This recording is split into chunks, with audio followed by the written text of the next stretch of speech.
Эпидемиологическая ситуация в мире, стране и, в частности, нашем регионе наносит серьезный удар по бизнесу. Больше всего, конечно, страдают средние и малые предприятия, выручка и накопления которых не позволяют чувствовать себя защищенными в период отсутствия торговли и клиентов.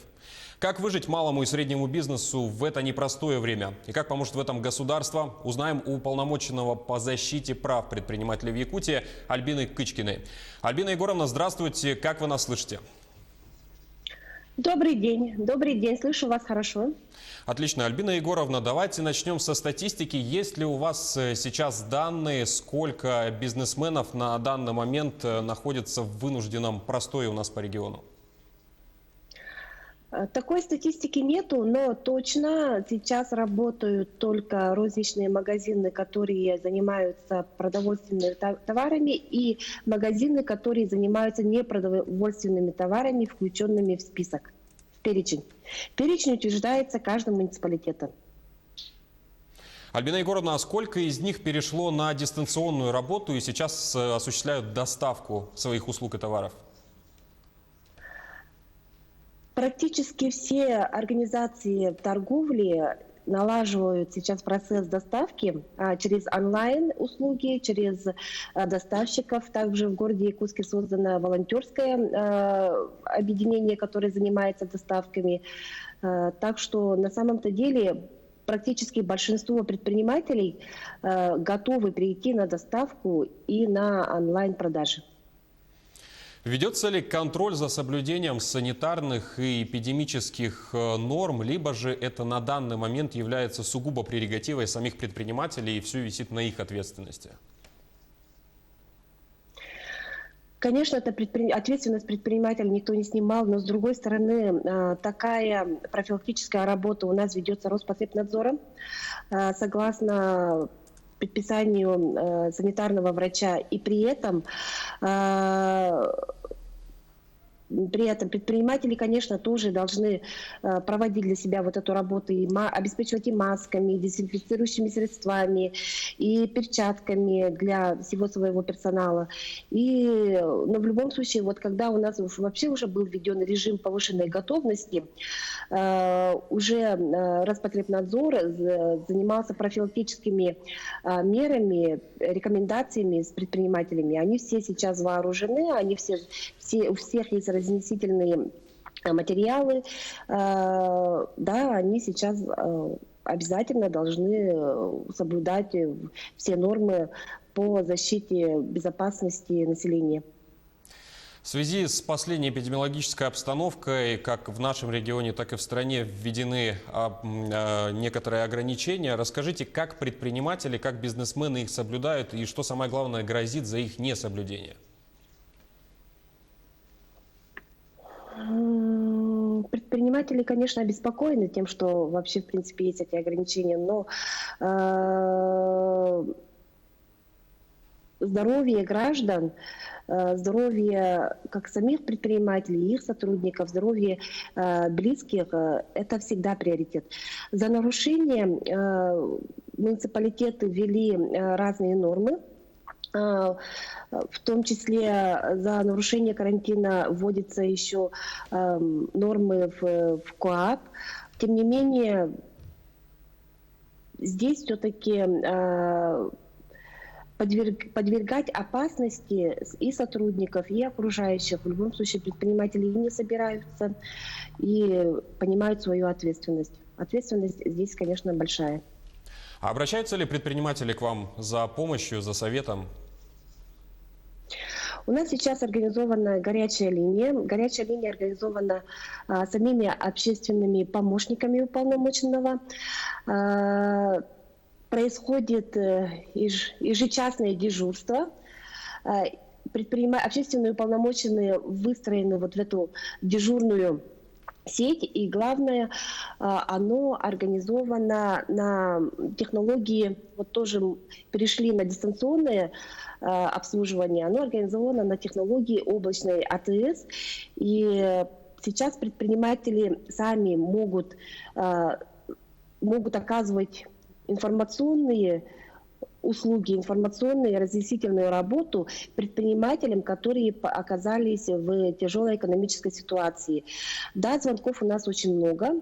Поступает на горячую линию ежедневно очень сложные и тяжелые вопросы, но в основном требующие, конечно, разъяснительного характера в связи с принятием последних нормативно-правовых актов.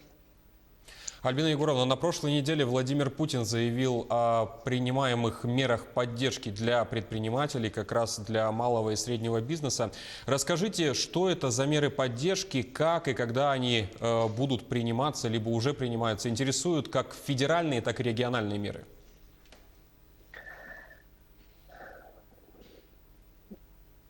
Владимир Владимирович Путин в своем обращении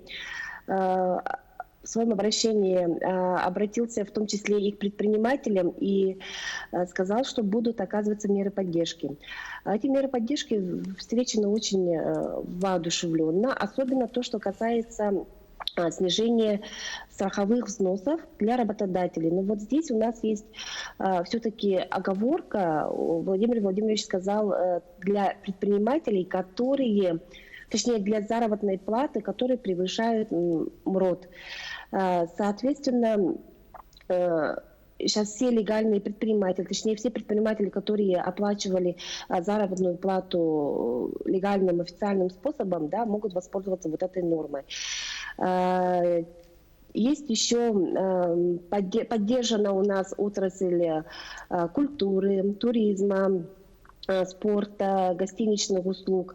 Введены отсрочки Федеральной налоговой службой по уплате налогов вот этих названных категорий риска. Также на региональном уровне глава издал указ, согласно которому предприниматели, оказавшиеся тоже вот в зоне риска, это первоочередные, точнее, те, кто первыми пострадали от влияния коронавируса, тоже имеют право на снижение налогов. Здесь имеется в виду упрощенная система налогообложения, снижение налогов до 1%, если объект доходы, снижение налогов по УСН до 5%, если объект доходы минус расходы. Также сейчас рекомендовано всем муниципалитетам принять нормативно-правовые акты по снижению корректирующего коэффициента К2. Единый налог на вмененный доход. И мы обратились тоже к муниципалитетам. Сейчас к нам поступают письма, которые объясняют, до какого числа эти меры будут приняты. Коэффициент К2 тоже будет снижен для наиболее необходимых отраслей. Это общественное питание и торговля. Альбина Егоровна... Также... Да, продолжайте. Также для наиболее пострадавших отраслей, вот я их уже перечислила заранее, для них предусмотрены отсрочки по уплате рекомендовано снизить аренду государственного имущества до размера коммунальных расходов. И для отраслей общепит и торговля рекомендовано арендодателям ввести понятие отсрочки аренды. Кроме этого, вообще указ состоял из 19 пунктов. Ну вот основные я как бы крупными мазками прошла, но в любом случае и Айсен Сергеевич сказал, и Владимир Владимирович в своем обращении сказал, что это комплекс первоочередных мер отрасли, которые оказались под влиянием эпидемии, распространения эпидемии коронавируса, они будут уточняться, меры будут дополняться. Сейчас со стороны бизнес-объединений при поддержке уполномоченного внесены разные меры поддержки и в оперативный штат.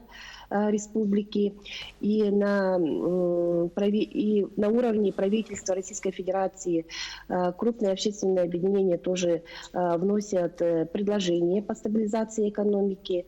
Но я думаю, в ближайшее время какие-то определенные меры будут приняты.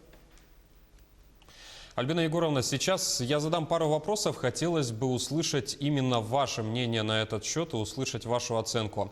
Опять же, по вашей оценке, какое время в таком режиме предприниматели малого и среднего бизнеса смогут продержаться? И нет ли такой угрозы, что в ближайшее время мы можем остаться вовсе без среднего и малого сектора? Угу. Но в любом случае, я считаю, ситуация тяжелая. Для малого и среднего бизнеса ситуация тяжелая. Особенно это касается секторов услуг, которые непосредственно общались с населением. Это образовательные услуги у нас, те, которые работали именно с детьми и не смогли вовремя перейти на дистанционную систему работы. Гостиничные услуги. Многие предприятия общепита уже закрылись. Многие гостиницы уже закрываются. И также закрываются предприятия, которые работали... Вот те, которые конкретно работали с населением, это магазины непродовольственных товаров, которые не включены в разрешенный перечень.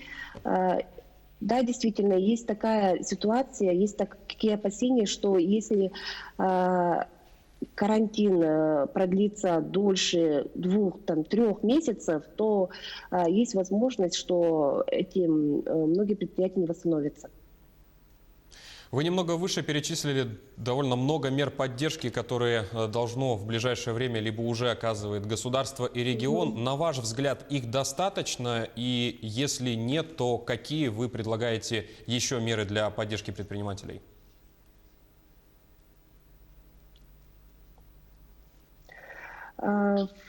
Здесь в первую очередь я бы хотела сказать о региональных, точнее о необходимости принятия мер поддержки. Вот с этим же ко мне обращаются предприниматели. Ни один предприниматель не говорит, я не смогу перейти вот этот период.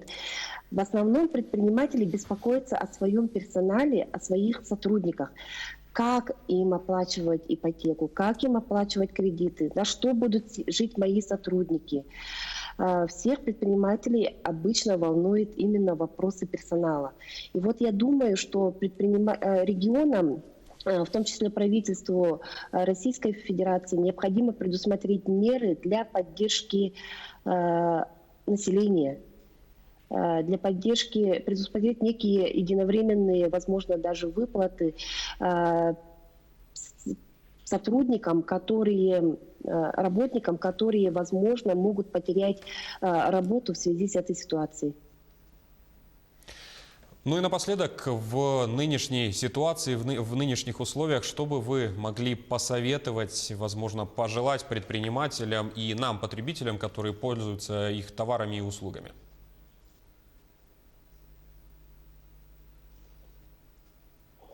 Ну, во-первых, не терять оптимизма, потому что на самом-то деле при всей вот этой ситуации предпринимателями запущено несколько благотворительных акций. Во-первых, акция ассоциации «Сделано в Якутии» «Родное помогает», когда предприниматели дарили продукты своего производства. Это чай, например, да, маски дарили нуждающимся особенно. Также предпринимателями запущена акция, сейчас я вспомню, не помню название, но вот несколько акций, которые запущены предпринимателями. Нельзя говорить, что все очень плохо. На самом-то деле предприниматели все прекрасно понимают. Мы все люди, мы все не должны рисковать жизнью, мы должны вместе выстоять. Чем быстрее мы будем сидеть дома, тем быстрее это закончится. Я бы хотела всем все-таки не терять оптимизма, прислушаться к мнению санэпидемиологов, потому что сейчас ситуация в основном, точнее разрешение ситуации зависит именно от решения, быстрейшего решения вопроса распространения вот этого коронавируса. Альбина Егоровна, благодарим вас за разговор и спасибо, что уделили нам время. Спасибо. О поддержке малого и среднего бизнеса в период пандемии мы поговорили с уполномоченным по защите прав предпринимателей в Якутии Альбиной Кычкиной. Оставайтесь с нами и до встречи в эфире.